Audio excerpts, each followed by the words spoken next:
The state of Alaska is a place of a surplus of natural resources and beautiful lands. Being the largest state in the United States, it provides many supplies and revenue to the country. Looking eternally, the state's resources are used in a variety of different ways by Alaska residents.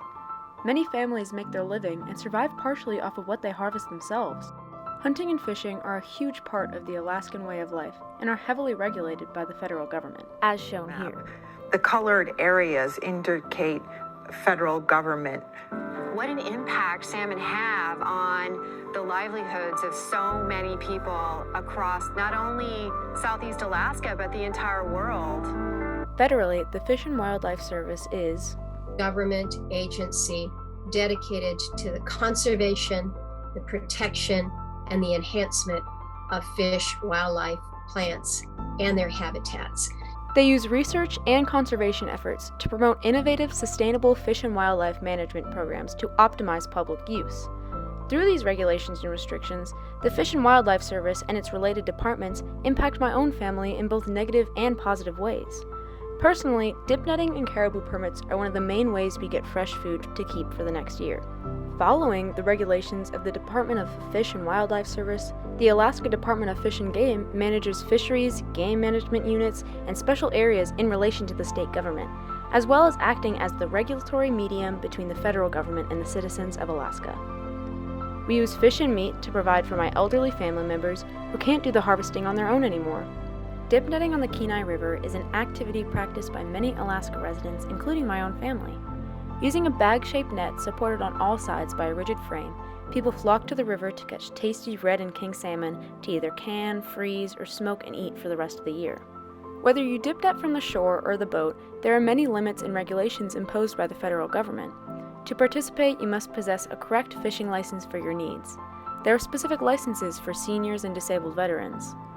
Along with this, you also need a specific permit for dip netting. This all has to be done before you arrive at the spot you will be fishing. While dip netting, more regulations must be kept in mind, such as recording the date and location of your harvest, clipping the salmon's tails, and adhering to bag limits. Growing up, I was always taught these rules because failure to follow them could result in hefty fines and a removal of our fishing rights. This could lead to the failure to have fish for the next year and the failure to provide fresh food for grandparents and visitors. My family eats fish on a weekly basis, and having to buy it instead of catching it ourselves would add up in price. Fish is a privilege for us to eat, and following the federal government's regulations allows us to keep this privilege. Another privilege we are allowed in the state of Alaska is caribou hunting. Alaska hunters shoot about 22,000 caribou each year for food. Caribou in Alaska are distributed into 32 herds or populations, and the Nelchina herd in the Hunting Unit 13 is what my family most frequently hunts. Focusing on the herd in this unit, a lot of government regulation can be found.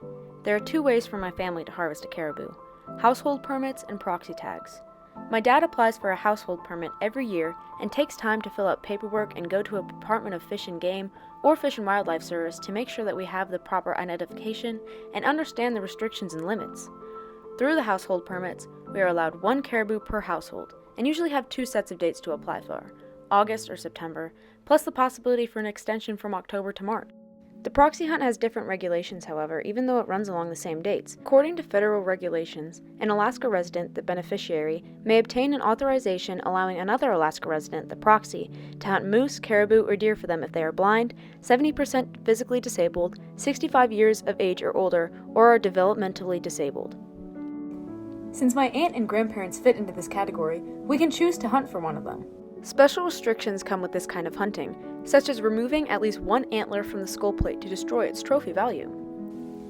Similarly to dip netting, a failure to abide by these regulations results in a decline of meat to my family, especially my older, less able-bodied members. While these complex regulations and restrictions cause a lot of stress and need for research and cooperation, the federal government, through the Fish and Wildlife Service and state departments like the Department of Fish and Game, ensures the conservation of wildlife.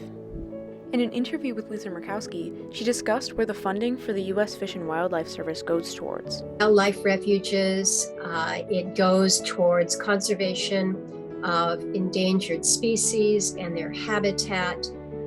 Even if my family can't harvest as much as we want, the conservation efforts put into effect by the federal government make sure that these same resources will be available for generations to come. the regulations implemented via the federal government provide adequate protections the state won't provide.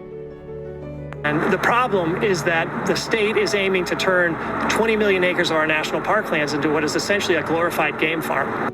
The debate and planning done to determine these limits, like the observation of herds and monitoring of migration patterns, creates a standard for how many caribou are in the area and exactly how many need to be harvested to protect the valuable ecosystem they live in. Following the rules can take a lot of effort sometimes, and a failure to do so can result in serious consequences. Even with these possible consequences and extra hard work, the federal government's work to conserve our resources is worth it all. Just as I provide for my elderly family members, the federal government's regulations work to make sure that my future children, grandchildren, and next generations will be able to do the same for me. The federal government helps us to continue to use these resources for years and years to come.